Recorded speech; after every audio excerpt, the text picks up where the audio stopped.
তো আজকে হচ্ছে যাব সবাইকে নিয়ে বাহিরে একটু ঘুরতে রাতের বেলা। আর গ্রাম দেশে রাতের বেলা ঘুরতে কিন্তু অনেক বেশি মজা, আর রাতের বেলা হাঁটতেও অনেক বেশি ভালো লাগে।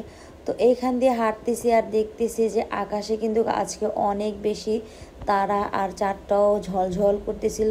তো এখানে হচ্ছে আমরা সবাই মিলে দাঁড়িয়ে আছি অটোর জন্য। অটো পেলে হচ্ছে সবাই মিলে উঠে যাব। ওই যে দেখেন তারা, তারপরে হচ্ছে চাঁদটা কত সুন্দর লাগতেছে। তো ভিডিওতে কিন্তু তারা উঠে না, তো সবাই মিলে হচ্ছে দেখাইতেছি তারা চাঁদ। এর ভিতরে কিন্তু চাঁদের আলোতে তারার আলোতে কিন্তু ঘুরতে অনেক বেশি মজা লাগে। আর গ্রাম দেশে না হাঁটতে তো মানে অনেক বেশি ভালো লাগে। তো এখানে হচ্ছে দাঁড়িয়েছিলাম অনেকক্ষণ অটোর জন্য, অটো পাইতেছিলাম না। তো এখানে হচ্ছে একটা সিএনজি পাইছি। তো সিএনজিতে সবাই মিলে একসাথে একটু ঠাসাঠাসি করে উঠে গেছি। তো আমি হচ্ছে আমার ছোট বোনের কোলে বসছি, একজন আরেকজনের কোলে বসে হচ্ছে আসলাম। তো এই তো আমরা সেই আনন্দবাড়ি রেস্টুরেন্টে চলে আসছি। তো এখানে এসে দেখলাম শুধু লাইট দিয়ে রেস্টুরেন্টটা সাজানো হয়েছে, মানে ছোট ছোট ইয়ে দিয়ে ঘর দিয়ে আর কি, খাবারের ঘরগুলো দিয়ে হচ্ছে রেস্টুরেন্ট বানানো হয়েছে। তো আর দেখলাম মোটামুটি ভালো, যে আমাদের বাড়ির কাছেই আছে, এটা বেশি একটা দূরও না। তো বললাম যে না ঠিক আছে, অনেক বেশি দূরও না, আর রাতেরবেলা তো একটু হাঁটাহাঁটি করলে ভালোই লাগে। তো এখানে হচ্ছে দেখলাম সব লাইট দিয়ে হচ্ছে রেস্টুরেন্টটা বানানো হয়েছে অনেক সুন্দর করে। আর ওইখানে আমাদের লোক সবাই বসছে খাওয়ার জন্য। তো আমরা যেহেতু অনেক বেশি লোক ছিলাম, তো এক জায়গায় হচ্ছে মানে একটা ঘরে হচ্ছে আমাদের জায়গা হইতেছিল না। তো এই জন্য হচ্ছে আমরা বাইরে বসছি।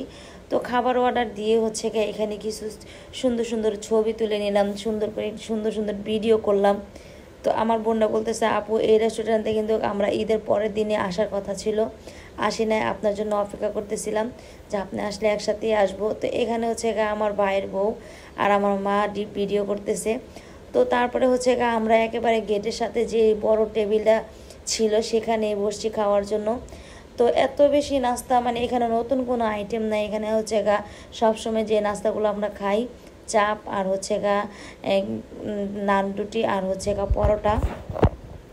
তো এই জন্য হচ্ছে হালকা পাতলা একটু কম করে নাস্তা নিছি, যেহেতু আমাদের একটু পেটও ভরা ছিল। কিন্তু এই রেস্টুরেন্ট নতুন হয়েছে বাড়ির কাছে, এই জন্য হচ্ছে দেখার জন্য আসছি। তো এখানে হচ্ছে খাওয়া দাওয়া করতেছি আর বলতেছি খাবারটা বেশি একটা মজা না, কারণ অনেক রেস্টুরেন্টের চাপটা কিন্তু অনেক বেশি ভালো লাগে, কিন্তু এখানে রেস্টুরেন্টের খাবারটাও বেশি একটা ভালো না। তো আমি কিন্তু একটা চাপ নিছি, আমি খাই না, একটুখানি খেয়ে হচ্ছে রেখে দিছি। তো এখানে হচ্ছে আম্মু খাইতেছে, আম্মু বলতেছে না আমার ভালো লাগছে, মানে ওনার ভালো লাগছে। আমি বলছি তুমি তো সেই দুপুরবেলা খাইছো আর কিছু খাও না, এই জন্য তোমার ভালো লাগছে। তো খাওয়া দাওয়া শেষ। দেখেন আমার ছেলেরা কত বেশি আনন্দ করে গ্রামে আসলে। আসলে দেশে আসা হয় বেশিরভাগ আমার ছেলেদের জন্য, মানে ওদের নানুর বাড়ি অনেক পছন্দ ওদের।